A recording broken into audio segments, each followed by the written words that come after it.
Bana, kwa sasa kwenye upande wa mpira wa miguu naweza nikasema kwamba hakuna kutulia. Hakuna kutulia kwa sababu ni match back to back, na kama ambavyo tunafahamu, licha ya kutoka kwenye michuano kwenye upande wa timu za taifa, hatimaye kwa upande wa klabu ya Simba siku ya hii leo wanashuka dimbani kuvaana na Bigman kwenye upande wa kombe la CRDB, ambapo kwa upande wa klabu ya Simba imetangaza kikosi ambacho kitakwenda kuvaana na Bigman. Kwa upande wa Mwalimu Fadu Davis anafahamu kwamba mechi itakuwa ni ngumu, na yeye pia anafahamu kwamba kwa upande wa Bigman namna ambavyo wanacheza kwenye upande wa championship wanaonyesha ni timu ambayo ipo imara kweli kweli. Kwa hiyo hajadharau, bali ameweka kikosi ambacho kipo imara kweli kweli. Kabla ya kuelekea kwenye mchezo huu wa 16 bora hapo baadaye, nikukumbushe tu kwamba hii hapa ni Swahili Media. Kama bado hujaweza kusubscribe, basi nikuombe subscribe ili tuwe pamoja siku zote. Mimi naitwa Chicha Rito, karibu sana tuweze kuangazia hapa kwa upande wa kikosi cha Simba ambacho kitakwenda kuvaana moja kwa moja na Bigman 16 bora kwenye upande wa kombe la CRDB. Kwa upande wa klabu ya Simba imetangaza kikosi ambacho kinaanza katika mchezo huo muhimu wa kombe la CRDB dhidi ya Bigman. Mchezo huu unatarajiwa kuwa na ushindani mkubwa, na kocha wa klabu ya Simba Fadu Davis ameweka kikosi imara chenye mchanganyiko na ulinzi thabiti, viungo wenye uwezo wa kumiliki mpira na washambuliaji wenye kasi na uwezo wa kumalizia. Hebu tuende tuwatazame sasa wachezaji ambao wataanza moja kwa moja kwenye kikosi hapo baadaye. Kwa upande wa golini yupo golikipa Hussein Abel. Hussein Abel ataongoza safu ya ulinzi kwa kusimama langoni. Abel tunafahamu kwamba ni kipa mwenye uwezo mzuri wa kuweza kusoma mchezo na kuweza kuwapanga mabeki vizuri. Katika mchezo huu atahitajika kuwa makini zaidi, kama ambavyo tunafahamu kwa upande wa Bigman hawajafika kwa kubahatisha kwenye upande wa kombe hili la CRDB mpaka kufika kwenye 16, ya maana kwamba wako vizuri kweli kweli.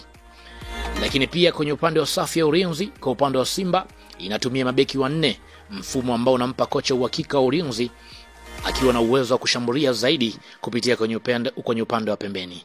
Kwa upande wa beki wa kulia pembeni yupo David Kameta Duchu. Duchu tunafahamu ni beki mwenye kasi, anaweza kupanda na kusaidia mashambulizi na pia kurudi haraka kuweza kujilinda.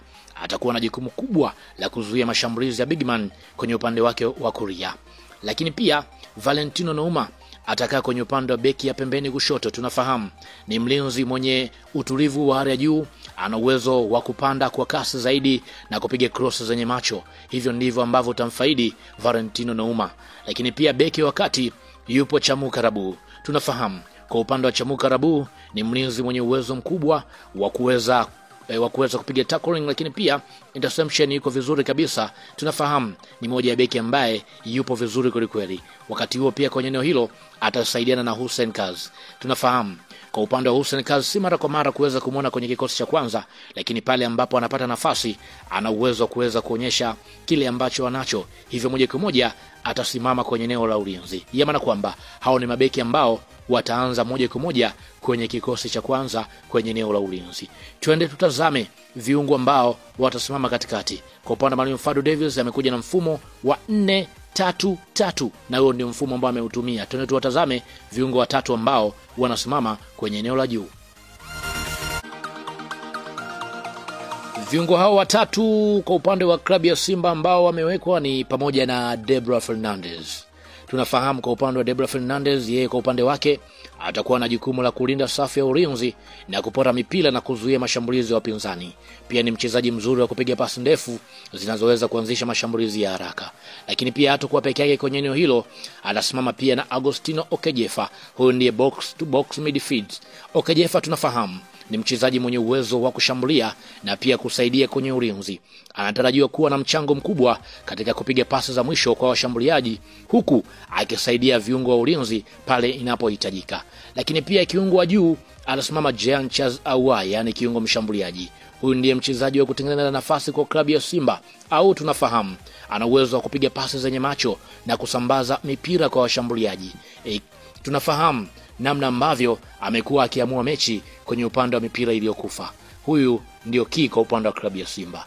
Lakini kwa upande wa Mwalimu Fadu Davis hii leo amekuja na washambuliaji watatu kwa namna ambavyo amekuja kwenye eneo hilo.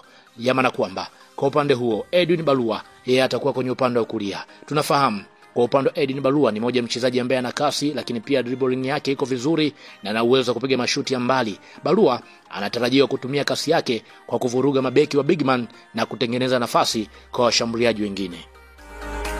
Lakini pia kwenye upande wa winga pembeni kushoto atakwenda kusimama Joshua Mutale. Tunafahamu kwa upande wa Joshua Mutale namna ambavyo amekuwa na kasi, licha hajaweza kuonyesha kitu kikubwa ambacho watu wengi walikuwa wakikitarajia.